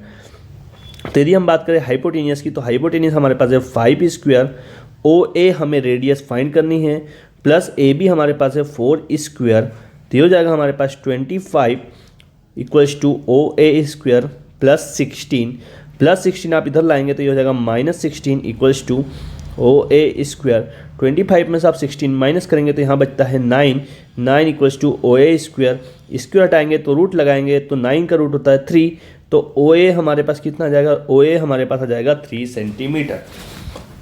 तो हम बोल सकते हैं कि जो हमारी रेडियस आई है तो रेडियस हमारी हो जाती है 3 सेंटीमीटर, और यही हमारे से पूछा गया था। देन बढ़ते हैं हम नेक्स्ट क्वेश्चन की तरफ। तो नेक्स्ट क्वेश्चन में दिया गया है find the area of sector of circle with radius 6 centimetre. यहाँ लिखते हैं गिवन, रेडियस हमें गिवन है तो आर हमें दे दिया 6 centimetre. If angle of sector 60 degree, तो थीटा हमें दिया है 60 डिग्री, और हमें क्या चाहिए, area of sector of circle. तो यहाँ पर हमारे पास फॉर्मूला होता है एरिया ऑफ सेक्टर का, तो लिखते हैं we know area of sector. तो एरिया ऑफ सेक्टर होता है हमारा theta by 360 into pi r square. तो थीटा का वैल्यू पुट करते हैं यहाँ पर 60 बाय 360 इंटू पाई का वैल्यू हो जाएगा 22/7, और आर हमारे पास है 6, तो 6 का स्क्वायर। अब 0 से 0 कट करेंगे, 6 से आप 36 को कट कर सकते हैं 6 टाइम। देन हमारे पास बचता है यहाँ पर 1/6 इंटू 22/7 इंटू 6 का स्क्वायर 36, फिर 6 से आप 6 टाइम कट करेंगे तो ये हो जाएगा हमारे पास 22 इंटू 6 132/7। तो यहाँ पर हमारा final answer area of sector 132/7 होगा। यहाँ लिख देते हैं area of sector equals to 132/7 centimetre square. तो ये था हमारा क्वेश्चन नंबर 14 का, और क्वेश्चन नंबर 15। आई होप ये भी आपको समझ में आया होगा। देन आगे बढ़ते हैं क्वेश्चन नंबर 15 के और की तरफ। क्वेश्चन नंबर 15 में दिया गया है find the area of quadrant of circle whose circumference is 22 centimetre. तो पहली चीज़ आपको ये समझना होगा कि हमें क्वाड्रेंट दिया गया है। क्वाड्रेंट का मीनिंग ये होता है कि जब आप सर्कल को 4 पार्ट्स में डिवाइड करते हैं तो यहाँ पर हर एक पार्ट हमारा बन जाता है क्वाड्रेंट, और हर एक पार्ट का जो एंगल होता है वो होता है 90 डिग्री। इसका मीनिंग यही हुआ कि जो हमारा एक क्वाड्रेंट है उसका एंगल कितना है, 90 डिग्री। तो इसको हम लिख सकते हैं theta equals to 90 degree. Then हमें दिया है सरकमफेरेंस, तो सरकमफेरेंस हमें कितना दिया है, तो सरकमफेरेंस हमें दे दिया है 22 सेंटीमीटर। तो इसको हम लिख देते हैं सरकमफेरेंस इक्वल्स टू 22 सेंटीमीटर। तो यहाँ पर हम फॉर्मूला लगाएंगे सरकमफेरेंस का। तो यहाँ लिखते हैं वी नो, सरकमफेरेंस का फॉर्मूला हमारा होता है 2 पाई आर। ये कितना है, 22 है। तो यहाँ से हम रेडियस निकालेंगे 2, पाई का value 22/7, then r equals to 22। आप यहाँ पर RHS पर ले जाएंगे तो ये जाएगा 22 × 7 डिवाइड बाय 2 इंटू 22 से 22 हमारा कट हो चुका है, तो R हमारे पास आ चुका है 7/2 सेंटीमीटर। देन हमें क्या चाहिए, हमें बोला गया है एरिया ऑफ क्वाड्रेंट। तो देयरफॉर एरिया ऑफ क्वाड्रेंट, तो यदि हमें एरिया ऑफ क्वाड्रेंट का फॉर्मूला चाहिए तो ये होगा हमारा theta by 360 into pi r square. यहाँ पर वैल्यू पुट करते हैं तो थीटा हमारे पास है 90/360 इंटू 22/7, और आर हमारे पास है 7/2 का होल स्क्वायर। अब इसे सॉल्व करेंगे तो 0 से आप 0 कट करेंगे, 9 से आप 36 को कट करेंगे 4 टाइम। देन हम इसे ओपन करते हैं तो हमारे पास रहता है 22/4 इंटू 7 इंटू 49/4। जो कट हो रहा है आप उसे कट करेंगे तो 7 की टेबल से 49 7 टाइम कट होगा, 2 से आप इसे कट करेंगे 11 टाइम, ये 2 टाइम। तो हमारे पास बचता है 77/8 सेंटीमीटर स्क्वायर और यही हमारा एरिया ऑफ क्वाड्रेंट होगा। यहाँ लिख देते हैं area of quadrant equals to 77/8 centimetre square. तो ये था हमारा क्वेश्चन नंबर 15 का। और देन हम बढ़ते क्वेश्चन नंबर 16 की तरफ। तो क्वेश्चन नंबर 16 में दिया गया है अ डाई थ्रोन वंस। हमें एक डाई को थ्रो करना है, एक ही बार थ्रो करना है। तो यदि हम देखें तो टोटल नंबर्स कितने होते हैं, तो ये लिखते हैं टोटल नंबर्स ऑन डाई, तो वो होते हैं हमारे 6। Find the probability of getting a prime number. तो प्राइम नंबर ऑन डाई देखें तो प्राइम नंबर डाई पर कितने होते हैं। तो यदि हम बात करें प्राइम नंबर की, तो प्राइम नंबर हमारे होते हैं 2, 3 एंड 5। ये हमारे प्राइम नंबर होते हैं। तो हम बोल सकते हैं कि हमारे 3 प्राइम नंबर होते हैं डाई पर। तो उसकी प्रोबेबिलिटी, तो यहाँ लिखते हैं प्रोबेबिलिटी, या P डायरेक्ट लिख सकते हैं, P ऑफ प्राइम नंबर। तो यदि हम बात करें टोटल नंबर हमारे प्राइम नंबर 3 है और टोटल 6 है, तो 3 से आप 6 को कट करेंगे तो यहाँ पे आपको मिल सकता है 1/2। तो यहाँ पर हम बोल सकते हैं जो प्रोबेबिलिटी आती है प्राइम नंबर की वो कितनी आती है 1/2। और यही हमारा फाइनल आंसर होगा क्वेश्चन नंबर 16 का। देन बढ़ते हैं हम क्वेश्चन नंबर 16 के और की तरफ। क्वेश्चन नंबर 16 और में दिया गया है अ box contains 5 red 8 white and 4 green marbles. एक बॉक्स में 5 रेड 8 वाइट और 4 ग्रीन मार्बल्स हैं। 1 marble is taken out of the box random. Find the probability of getting a white marble. तो यदि हम देखें तो टोटल मार्बल कितने होंगे। तो यदि हम टोटल की बात करें तो टोटल मार्बल हमारे पास हो जाएंगे 5 + 8 + 4, तो ये हो जाएंगे हमारे पास 20 मार्बल, 13 4 17 मार्बल। ये हमारे टोटल मार्बल हो जाएंगे। यदि हम बात करें क्या चाहिए, तो प्रोबेबिलिटी ऑफ वाइट मार्बल। तो वाइट मार्बल कितने हैं, तो यदि हम देखते हैं तो वाइट मार्बल हमारे पास है 8। तो यहाँ वाइट मार्बल 8 दिख लिया। तो हमें चाहिए प्रोबेबिलिटी ऑफ वाइट मार्बल। तो प्रोबेबिलिटी हमारी वाइट मार्बल की हो जाएगी 8/17 और यही हमारा फाइनल आंसर हो जाएगा क्वेश्चन नंबर 16 के और का। आई होप ये क्वेश्चन भी आपको समझ में आया होगा। देन बढ़ते हम हमारे नेक्स्ट क्वेश्चन की तरफ।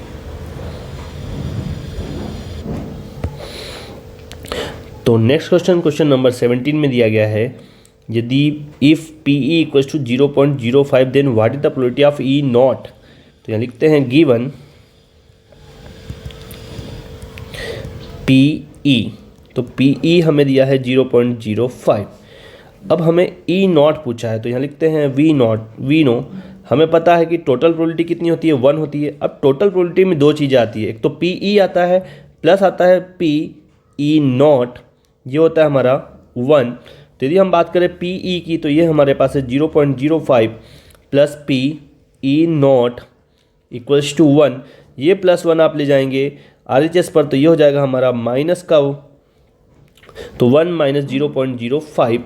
देन आप इसे माइनस करेंगे तो यहाँ बचता है हमारे पास PE0। तो माइनस करने पे हमें मिलेगा 0.95 और यही हमारा फाइनल आंसर होगा क्वेश्चन नंबर 17 का। देन आगे बढ़ते हैं क्वेश्चन नंबर 17 और की तरफ। क्वेश्चन नंबर 17 और में दिया गया है a die thrown once then find the probability of getting an odd number. तो वापस वही क्वेश्चन दिया गया है, डाई को एक टाइम फेंका गया है। तो यहाँ लिखते हैं टोटल नंबर ऑन डाई। तो डाई पर होते हैं 1 से लेके 6 तक के नंबर, 1 2 3 4 5 6। यदि हम बात करें ऑड नंबर की, तो टोटल ऑड नंबर क्या क्या होते हैं। तो ऑड नंबर हमारे होते हैं 1 3 एंड 5। तो इसका मतलब हमारे 3 ऑड नंबर होंगे। तो हमें प्रोबेबिलिटी चाहिए ऑड नंबर की, तो प्रोबेबिलिटी ऑफ ऑड नंबर। तो टोटल नंबर ऑड हमारे पास 3 है, टोटल नंबर 6 है, तो 3/6 आप इसे कट करेंगे तो यहाँ पे आपको मिलेगा 1/2। तो हमारी प्रोबेबिलिटी ऑड नंबर की कितनी हो जाएगी, तो वो हो जाएगी हमारी 1/2 और यही हमारा फाइनल आंसर होगा क्वेश्चन नंबर 17 का। देन आगे बढ़ते हैं क्वेश्चन नंबर 18। यहाँ हमें दिया गया है so that 3√2 is an irrational number. तो इसे प्रूव करने के लिए हम पहले एज्यूम करते हैं। यहाँ लिखेंगे लेट अस एज्यूम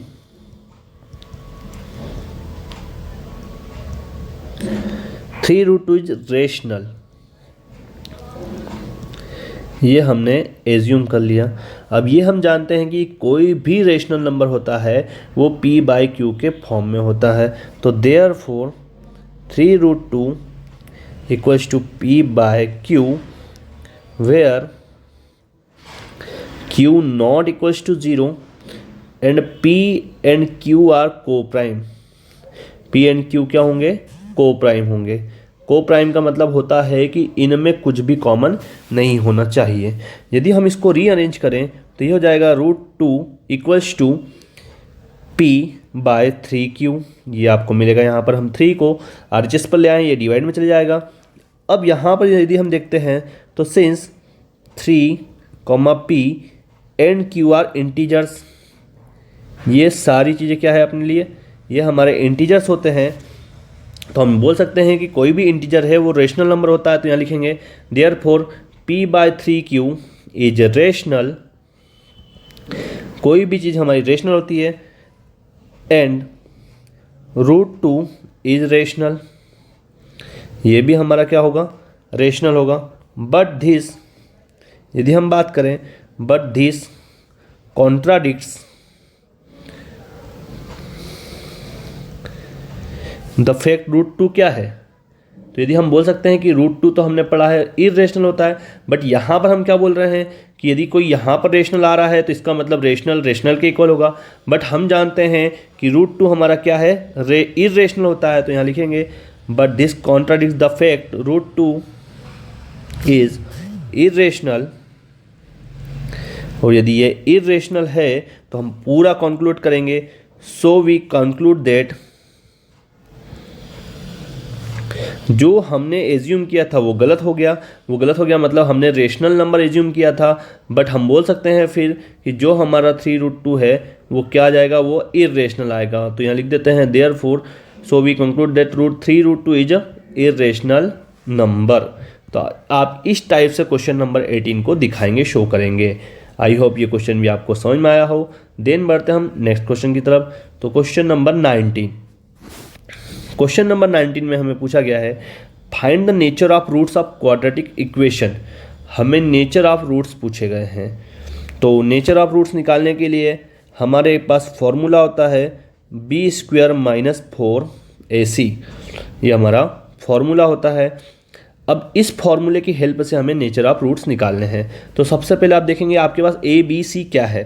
तो यदि हम देखते हैं ये हमारा a होगा तो a हमारे पास है 2, b हमारे पास है -3 और c हमारे पास है 5। तो ये हमारे ABC है। यदि हम बात करें नेचर ऑफ रूट्स की तो यदि हम देखें तो b हमारे पास -3 है तो यहाँ लिखते हैं -3 का होल स्क्वायर -4। ये फॉर्मूले में यूज़ कर रहे हैं। a हमारे पास है 2 और c हमारे पास है 5। तो -3 का स्क्वायर होता है 9 -4 2 जा 8 5 जा 40। तो यहाँ हमें मिलता है माइनस का 31। इसका मतलब जो हमारी वैल्यू आई है b² - 4ac वो माइनस में आई है। इसका मतलब b² - 4ac लेस देन 0। और हम ये जानते हैं कि जो लेस देन 0 होता है उसके कोई रियल रूट्स नहीं निकलते हैं। तो यहाँ लिख देंगे नो रियल रूट्स। और यही हमारे से क्वेश्चन ने नेचर पूछा था, तो हमने नेचर बता दिया है कि यहाँ पर कोई भी रियल रूट्स नहीं निकलने वाले हैं। तो ये था हमारा क्वेश्चन नंबर 19। आई होप ये भी आपको समझ में आया हो। देन आगे बढ़ते हैं हमारे नेक्स्ट क्वेश्चन की तरफ। क्वेश्चन नंबर 19 के और में दिया गया है find the nature of the roots of the quadratic equation. वापस हमें नेचर फाइंड करना है।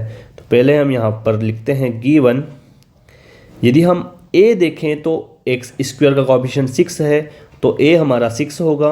b की बात करें तो -1 और c की बात करें तो -2। अब हम लगाते हैं हमारा फॉर्मूला b² - 4ac। तो यदि हम देखें b² तो यहाँ पर होगा -1 का स्क्वायर -4 इंटू a हमारे पास 6 है और b हमारे पास है -2। तो -1² हमारे पास होता है +1। ये माइनस और माइनस बनेगा प्लस। यदि हम मल्टीप्लाई करें तो 4 6 जा 24 2 जा 48। तो यहाँ पर आ जाएगा 49। इसका मतलब हमें पॉजिटिव रिजल्ट मिला है। तो हम बोल सकते हैं कि जो b² - 4ac है वो 0 से ग्रेटर है। और यदि 0 से ग्रेटर है तो जो हमारे रूट्स होते हैं वो रियल होते हैं और डिस्टिंक्ट होते हैं। तो यहाँ लिखेंगे 2 distinct real roots. Real roots, और यही हमारा फाइनल आंसर होगा। तो ये था हमारा 19 क्वेश्चन। देन आगे बढ़ते क्वेश्चन नंबर 20 की तरफ। क्वेश्चन नंबर 20 में दिया गया है 2 cubes each of the volume 64 metre cube are joined end to end, find the surface area of resulting cuboid. हमें 2 क्यूब को ज्वाइन करना है एंड टू एंड, तो यहाँ पर हमें उनका वॉल्यूम दिया है। तो यहाँ पर पहले लिखते हैं गिवन वॉल्यूम ऑफ क्यूब। तो वॉल्यूम ऑफ क्यूब हमें दिया है 64 मीटर क्यूब। यदि हम फॉर्मूला लगाएं वॉल्यूम ऑफ क्यूब का, तो ये होता है हमारा साइड क्यूब। साइड क्यूब हमें मिला है 64। जब आप क्यूब हटाते हैं तो क्यूब रूट लगता है, और हम जानते हैं कि 64 का जो क्यूब रूट होता है वो होता है 4।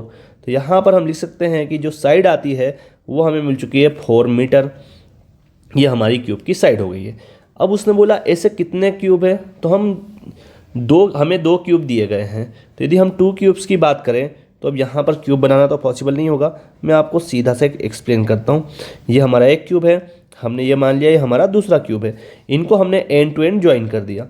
अब यदि हम बात करें 4 विड्थ में हमारी 4 होगी, बट लेंथ जो होगी वो हमारी इंक्रीज होगी, कितनी हो गई 8 हो गई। बाकी चीज़ें तो हमारी 4 ही रहेगी। तो यहाँ पे इसका मतलब ये क्यूब ना रहते हुए क्या बन गया है, क्यूबॉइड बन गया है। अब क्यूबॉइड क्यों बना है, तो हम जानते हैं कि क्यूब की सारी साइड्स इक्वल होती है, बट यहाँ पर हम देख रहे हैं तो यहाँ पर हमारी लेंथ तो इंक्रीज हो गई है 8, बट हमारा ब्रेड्थ और हाइट जो है वो हमारा 4 और 4 ही है। तो यहाँ लिखेंगे देयरफॉर आफ्टर ज्वाइनिंग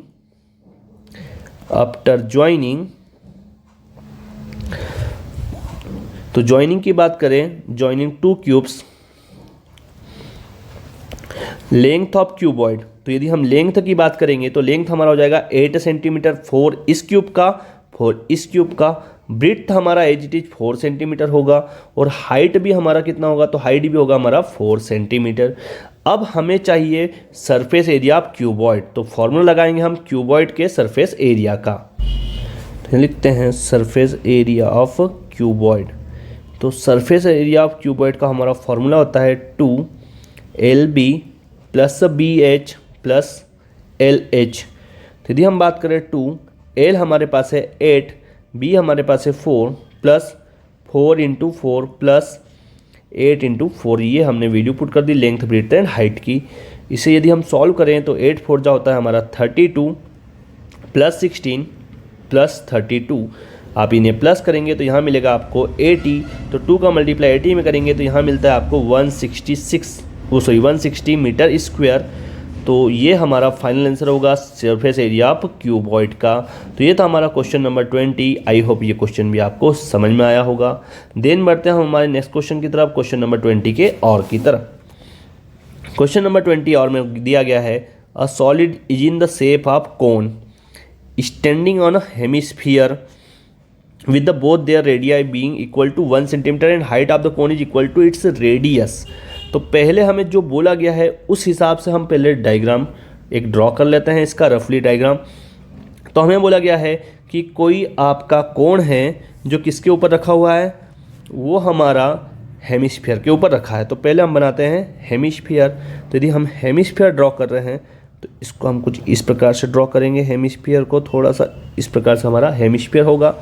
देन इसके ऊपर हमें बनाना है कोण। तो कोण बनाने के लिए हम कुछ इस प्रकार से लाइन ड्रॉ करेंगे। तो ये हमारा कोण हमने इसके ऊपर ड्रॉ कर लिया। इसको थोड़ा सा सही करके ड्रॉ करने वाले हम, ये हमने कोण ड्रॉ कर लिया। अब हमें कुछ इन्फॉर्मेशन और दी गई है। हमें दिया गया है कि जो इनकी रेडियस है वो इक्वल है। तो इसका मतलब जो R1 equals to R2 equals to R कितना है 1 सेंटीमीटर। इसका मतलब हमारा कोण और हेमिस्फीयर दोनों का रेडियस सेम है। और बोला गया है कि जो हाइट है कोण की वो इक्वल टू इट्स रेडियस। तो हाइट भी रेडियस के इक्वल, मतलब हाइट भी कितनी होगी 1 centimetre. Find the volume of this solid in terms of pi. Pi की टर्म्स में हमें वॉल्यूम फाइंड करना है। तो यहाँ लिखेंगे हम वॉल्यूम ऑफ सॉलिड। तो वॉल्यूम ऑफ सॉलिड, तो यदि हम वॉल्यूम ऑफ सॉलिड लगाते हैं तो हमारे पास दो चीज़ें हैं, एक तो हमारे पास कोन है, एक हमारे पास है हेमिस्फीयर। तो फॉर्मूला हम लगाएंगे volume of cone plus volume of hemisphere. तो ये हमने फॉर्मूला लगाया, तो हमारे पास वॉल्यूम ऑफ कोन का फॉर्मूला होता है 1/3 pi r square h plus volume of hemisphere हमारा होता है 2/3 पाई आर क्यूब। तो यहाँ से आप जो भी कॉमन निकाल सकते हैं आप कॉमन निकाल लीजिए। तो यहाँ से हम निकालेंगे common pi r square by 3, ये हमने निकाला यहाँ से कॉमन। तो हमारे पास बचता है h प्लस 2r। अब हम वैल्यू पुट करेंगे, बट हमें रिजल्ट जो चाहिए वो पाई की टर्म्स में चाहिए। इसका मतलब हमें पाई का वैल्यू पुट नहीं करना है, तो पाई को हमने एज इट इज पाई रखा। यहाँ पर हो जाएगा 1 स्क्वायर बाय 3, एच का वैल्यू भी हमारे पास है 1 प्लस 2 इंटू आर 1 है, तो 1 पुट कर दिया। देन हमें मिलता है पाई इंटू 1 का स्क्वायर करेंगे तो हमें मिलेगा 1। तो इससे हम लिख देंगे पाई बाय 3 इंटू 1 प्लस 2 हो जाएगा हमारा 3 से आप 3 को कर देंगे कट, तो यहाँ पर आ जाएगा पाई सेंटीमीटर क्यूब, और यही हमारा फाइनल आंसर होगा वॉल्यूम ऑफ सॉलिड का। तो आई होप ये क्वेश्चन भी आपको समझ में आया हो। देन बढ़ते हैं हमारे नेक्स्ट क्वेश्चन की तरफ, क्वेश्चन नंबर 21। क्वेश्चन नंबर 21 में दिया गया है the difference of two numbers is 26। हमारे पास कोई दो नंबर है जिनका डिफरेंस 26 है, and one number is 3 times the other number, find them. और जो एक नंबर है वो दूसरे नंबर का कितना टाइम है, 3 टाइम है, तो हमें उन्हें फाइंड करना है। तो हम मान लेते हैं, लेट अस टेक, हम जो फर्स्ट नंबर लेते हैं वो ले लेते हैं x। दो नंबर लेने हैं, तो फर्स्ट नंबर तो हमने लिया x, और यदि हम सेकेंड नंबर की बात करें तो सेकेंड नंबर हमारे पास हो जाएगा y, और हमें बोला है दोनों का डिफरेंस। तो अकॉर्डिंग टू क्वेश्चन जाते हैं,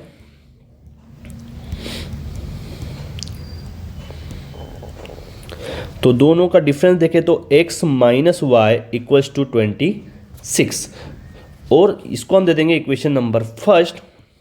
देन हमें बोला है वन नंबर, तो वन नंबर हमारा x है, is 3 times the other, 3 times other, तो दूसरा नंबर y है, उसका कितना टाइम, 3 टाइम।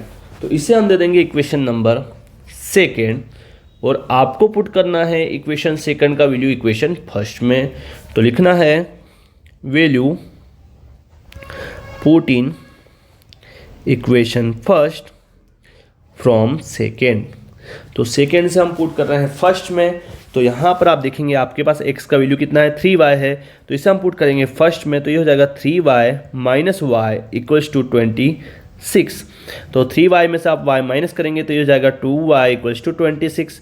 तो y हमें मिलेगा 26/2, आप कट करेंगे तो यहाँ मिलेगा 13। तो y का वैल्यू हमें मिल चुका है कितना, ये हमारा वैल्यू हो चुका है 13। देन हमें चाहिए x का वैल्यू, तो इसे हम पुट कर देंगे इक्वेशन सेकंड में। तो यहाँ लिखते हैं value of y put in equation second. तो इक्वेशन सेकंड हमारे पास कितनी है, तो इक्वेशन सेकंड हमारे पास है x इक्वल्स टू 3y। तो इसे हम लिखेंगे x equals to 3 into y का वैल्यू 13, आप मल्टीप्लाई करेंगे तो x हो जाएगा हमारे पास 39। तो ये हमारा फर्स्ट नंबर भी आ गया है।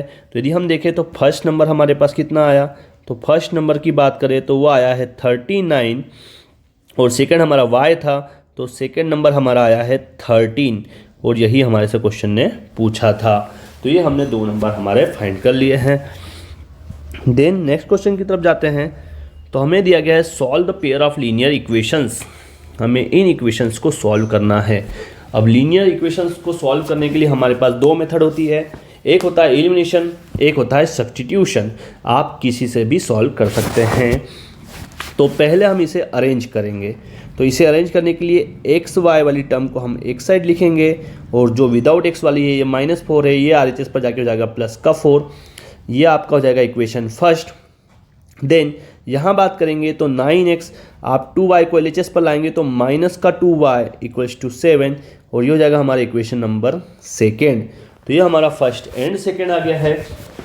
अब हम इक्वेशन फर्स्ट में मल्टीप्लाई करेंगे 3 का, क्योंकि आपको x के कोएफिशिएंट इक्वल करने होते हैं या y के कोएफिशिएंट इक्वल करने होते हैं। तो आप देखोगे यहाँ पर 3 है, इसे हमें बनाना है 9, तो हम मल्टीप्लाई करेंगे फर्स्ट में 3 का। तो यहाँ लिखते हैं equation first multiplied by 3 and subtracted from equation second. आपको 1 को मल्टीप्लाई करना है 3 से और फिर सब्सट्रैक्ट करना है कहाँ से, सेकेंड से। तो हम यहाँ पर मल्टीप्लाई कर रहे हैं, तो यहाँ पर हो जाएगा 9x माइनस, यदि हम 3 का मल्टीप्लाई 5 में करें तो ये बनता है 15y इक्वल्स टू 12। और हम इसे सब्सट्रैक्ट करने वाले हैं इक्वेशन सेकेंड से, तो इक्वेशन सेकेंड भी हम यहाँ पर नोट डाउन कर लेते हैं। ये हो जाएगी 9x minus 2y equals to 7। तो आप ये भी कर सकते हैं कि इक्वेशन सेकेंड को आप माइनस कर दो इक्वेशन फर्स्ट से। तो इसको हम थोड़ा सा चेंज कर रहे हैं, इक्वेशन 1 मल्टीप्लाइड बाय 3 एंड यहाँ लिखते हैं equation second subtracted from equation third. तो इसे हम देते हैं इक्वेशन थर्ड और हम सब्सट्रैक्ट कर देंगे इससे इक्वेशन सेकेंड को। तो सब्सट्रैक्ट करने के लिए हमें क्या करना होगा, हमें करना होगा इनके साइन चेंज। तो ये प्लस वाला हो जाएगा माइनस, ये माइनस वाला अब बनेगा प्लस और ये प्लस वाला हो जाएगा माइनस, और हम कर रहे हैं सब्सट्रैक्ट। तो +9 और -9 हमारा कैंसल, -15 में से आप +2 जाएंगे तो यहाँ बचेगा माइनस का 13y, और आप 12 से 7 को माइनस करेंगे तो यहाँ पे हमारे पास बचता है प्लस का 5। तो यहाँ हो जाएगा y इक्वल्स टू -5/13। ये वैल्यू आप पुट करेंगे इक्वेशन फर्स्ट में। यहाँ लिखते हैं value put in equation first. Equation first हमारे पास है 3x minus 5y equals to 4। 3x minus 5y equals to 4। तो यहाँ हो जाएगा 3x माइनस 5, y का वैल्यू -5/13 इक्वल्स टू 4। तो ये हो जाएगा 3x माइनस और माइनस हो जाएगा +25/13 इक्वल्स टू 4। ये प्लस का 25/13 उधर जाके हो जाएगा माइनस का,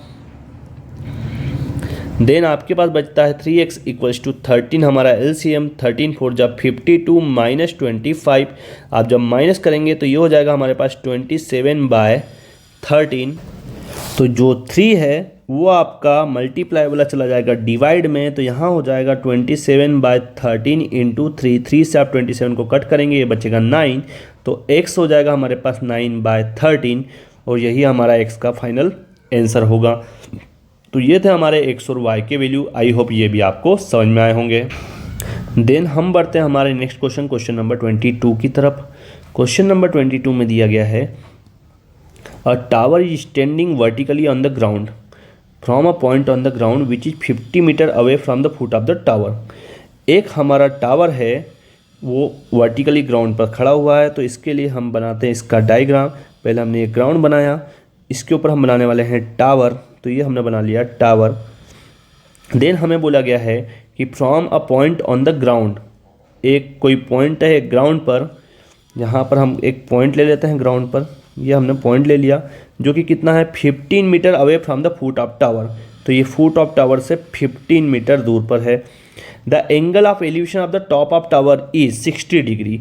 जो एंगल ऑफ एलिवेशन है टावर का वो कितना है, वो है 60 डिग्री। तो यहाँ पर इसको हम ड्रॉ कर लेते हैं। ये हमारा एंगल ऑफ एलिवेशन ये कितना है, तो ये हो जाएगा हमारा 60 डिग्री। ये हमने एंगल ऑफ एलिवेशन बना लिया है 60 डिग्री। देन हमारे से पूछा है find the height of tower. तो हमें टावर की हाइट फाइंड करनी है। तो यदि हम नेमिंग करते हैं तो ABC, तो हमें AB फाइंड करना है। तो लिखते हैं यहाँ पर लेट अस टेक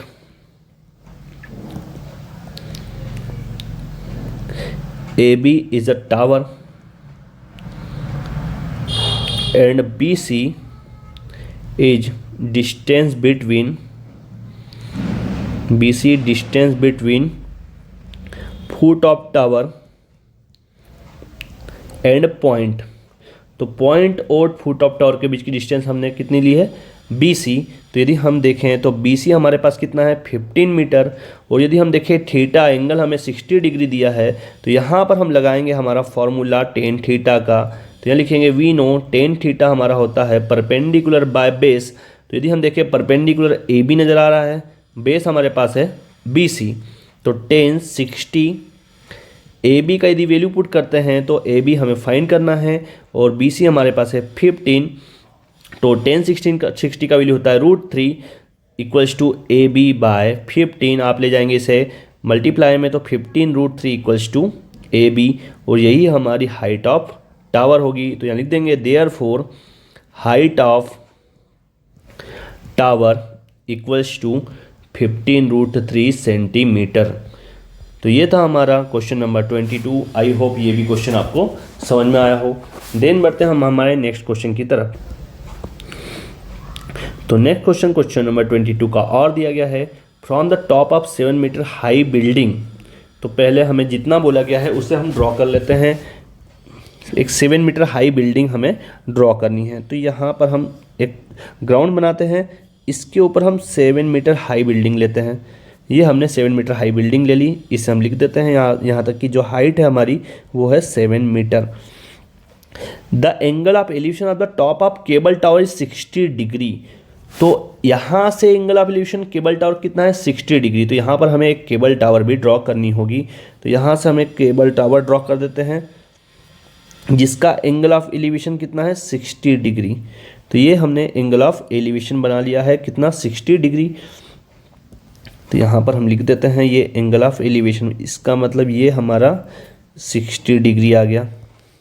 ये हमारी केबल टावर है। देन पूछा है an angle of depression of foot is 45 degree. तो यदि हम डिप्रेशन ऑफ फुट का देखें एंगल तो वो कितना है 45 डिग्री है। तो इसे भी हम यहाँ से ड्रॉ कर देंगे। तो ये एंगल भी हमारा कितना हो जाएगा, ये हमारा हो जाएगा 45 डिग्री। तो इस एंगल की बात करें तो ये 45 डिग्री है। तो यहाँ पर ये वाला एंगल भी कितना हो जाएगा, ये भी हो जाएगा हमारा 45 डिग्री। तो यहाँ से इसको हम नेमिंग करते हैं A B C D and E. Then हमें चाहिए हाइट ऑफ द टावर, इसका मतलब हमें चाहिए सी ई। तो इसके लिए हमें लेना पड़ेगा, लेट अस एज्यूम या let us take A B is a 7 metre high building. तो ये हमने ले लिया कि जो ए बी है वो हमारी बिल्डिंग है जो कितनी हाई है 7 मीटर हाई है। उसके बाद हम सी ई ले लेते हैं, सी इज़ अ टावर। तो यदि हम बात करें सी ई की तो सी ई क्या हो गया है, टावर हो गया है। देन हमें जो दिया गया है वो हम देख रहे हैं। तो यदि हम देखें तो यहाँ पे यदि ये 7 है तो सी से लेकर डी तक भी कितना होगा, तो ये भी हमारा होगा 7 मीटर। यहाँ से लेके यहाँ तक डी तक का पॉइंट भी कितना होगा 7 मीटर होगा। तो अब हमारे पास 2 ट्राइंगल नज़र आ रहे हैं, कौन कौन से, तो ये बोलूँ तो ए बी सी 1 ट्राइंगल और ए डी ई 2 ट्राइंगल, जैसे 2 ट्राइंगल हमें नज़र आ रहे हैं। तो इन दोनों ट्राइंगल की हेल्प से हमें इसे सॉल्व करना है। तो हम लिखते हैं इन ट्राइंगल ए बी सी। यदि हम ट्राइंगल ए बी सी की बात करेंगे तो यहाँ लगाएंगे tan theta equals to perpendicular by base. तो परपेंडिकुलर ए बी, बेस हमारा हो जाएगा बी सी। तो थीटा हमारे पास कितना है, तो थीटा यहाँ पर 45, ए बी हमारे पास है 7 और बी सी हमें फाइंड करना है। तो 10 45 का वैल्यू होता है 1, 7 बाय बी सी। तो बी सी का वैल्यू हमें मिलता है 7 मीटर और ये हमारा आ चुका है बेस। तो जितना बी सी होगा उतना का उतना क्या होगा, ए डी भी सेम होगा। तो यहाँ लिख सकते हैं कि therefore B C equals to A D, और ए डी भी कितना आ चुका है हमारा 7 मीटर। अब यदि हम आगे बढ़ते हैं तो हमारे पास दूसरा ट्राइंगल दिखता है ए डी ई। तो यहाँ लिखेंगे in triangle A D E. यदि बात करें 10, यहाँ पर आप एंगल देखते हैं तो एंगल हमारे पास है 60। तो 10 60 का वैल्यू होता है √3। इसे हम लिखेंगे परपेंडिकुलर। तो परपेंडिकुलर हमारे पास डी होगा और यहाँ पर बेस की बात करें तो बेस हमारे पास होगा ए डी। तो 10 60 का वैल्यू होता है √3 इक्वल्स टू डी ई, और ए डी हम निकाल चुके हैं 7। तो ये हो जाएगा हमारा D E equals to 7 √3 metre. तो ये हमारा डी ई आया है। हमें चाहिए हाइट ऑफ टावर। तो वहाँ पे हम लिख सकते हैं हाइट ऑफ टावर में C D plus D E. तो ये हमारा टोटल हाइट हो जाएगा। तो यहाँ लिखते हैं therefore height of tower CE equals to CD plus DE। तो यदि हम बात करें CD की तो CD हमारे पास 7 है और D हमने निकाला है 7√3। आप 7 यहाँ से कॉमन निकाल सकते हैं तो आपके पास बचता है √3 + 1 मीटर, और यही हमारा फाइनल आंसर होगा हाइट ऑफ टावर का। तो ये था हमारा क्वेश्चन नंबर 22 का। और देन बढ़ते हैं हमारे नेक्स्ट क्वेश्चन 23 की तरफ। तो क्वेश्चन नंबर 23 में दिया गया है the following tables gives the literacy rate in percentage of 35 cities, find the mean literacy rate. हमें मीन पूछा गया है, तो इसके लिए हम पहले टेबल ड्रॉ करेंगे। तो टेबल ड्रॉ करने के लिए आपको 4 कॉलम चाहिए होंगे। तो पहला कॉलम हमें गिवन है, इसे हम बना लेते हैं, पहले ड्रॉ कर लेते हैं कॉलम। ये हमारा first column, second and third, fourth, ये हमारा कॉलम होगा। तो ये हमने हमारे 4 कॉलम ड्रॉ कर लिए हैं। यहाँ पर वैल्यू लिखते हैं लिटरेसी रेट। यदि हम लिटरेसी रेट की बात करें तो हमारे पास गिवन है, कितना गिवन है हमारे पास है 45, 55, देन 55 से 65 है, देन हम आगे बढ़े तो 65 to 75, और हमारे पास हो जाएगा 75 to 85, और है हमारे पास 85 to 95 तक का वैल्यू हमें गिवन है। यदि हम सेकेंड कॉलम की बात करें तो सेकेंड कॉलम हमारे पास है नंबर ऑफ सिटीज़। तो नंबर ऑफ सिटीज़, तो नंबर ऑफ सिटीज़ में हमारे पास गिवन है 3, 10, 11, 8 एंड 3, ये हमें गिवन है। देन हमें फाइंड करना होता है x। अब x फाइंड करने के लिए आपको इन दोनों नंबर्स को प्लस करके 2 से डिवाइड करना होता है। तो 45 और 55 को आप प्लस करेंगे तो यहाँ बनेगा 100, 100/2 होता है 50, या आप इन दोनों के बीच का नंबर ले सकते हैं। 55 और 65 के बीच का नंबर होता है 60। यदि इसे देखें तो यहाँ मिलेगा हमें 70, देन हमें यहाँ मिलेगा 80, और यहाँ पर हमें मिलेगा 90, और लास्ट वैल्यू हमें निकालना होती है fx। तो इसे हम कहते हैं f, और इसे हम बोलेंगे fi तो ये fi हो गया, ये हमारा हो गया xi। इन दोनों का हम करने वाले हैं मल्टीप्लाई। तो 3 का मल्टीप्लाई आप 50 में करेंगे तो यहाँ मिलता है हमें 150, 10 का मल्टीप्लाई 60 में तो ये बन जाएगा 600, 11 का 70 में करेंगे तो 11 7 जा 77 एंड 0, 8 का 8 में करेंगे तो 64 एंड 0, 3 का 9 में करेंगे 27 एंड 0। तो ये हमने कर लिया है मल्टीप्लाई। हमें चाहिए मीन। तो मीन का हमारा जो फॉर्मूला होता है वो होता है summation of fi divide by summation of fi। तो यदि हम fi की बात करें तो ये हमें गिवन है कितना 35 सिटीज़। आप इन्हें प्लस भी कर सकते हैं, तो यहाँ लिख सकते हैं summation fi equals to 3, 10, 13, 24, 32 and 35, और यहाँ पर हमारे पास है समेशन fi xi। यदि इसकी बात करते हैं तो इसे हम प्लस करेंगे तो यहाँ हो जाएगा 0 का 0, 5, 7, 12, 16 एंड 7, 23, 2 आपका बचता है कैरी, 2, 1, 1, 3, 9, 16, 22, 24, तो ये जाएगा 2430। यहाँ पर हम मीन निकालेंगे तो ये जाएगा 2430 डिवाइड बाय 35। आप इसे कट करेंगे तो आप 7 की टेबल से कट कर सकते हैं या 5 की टेबल से कट कर सकते हैं। तो 5 की टेबल से यदि हम कट करें तो यहाँ पर आप कट करेंगे इसे 5 4 जा 20, 4 कैरी, 5 8 जा 40 एंड 5 6 जा 30, और जब इसे आप कट करते हैं तो ये कट होगा हमारा 7 टाइम। देन यदि आगे और कट हो रहा है तो आप इसे कट कर सकते हैं, तो यहाँ हो जाएगा 7 6 जा 42, फिर हमारा 6 कैरी बचता है, 7 9 जा 63, 3 कैरी बचता है, 7 4 जा 28, और यही हमारा फाइनल मीन आ जाएगा 69.4। तो ये था हमारा क्वेश्चन नंबर 23। आई होप ये भी आपको समझ में आया होगा।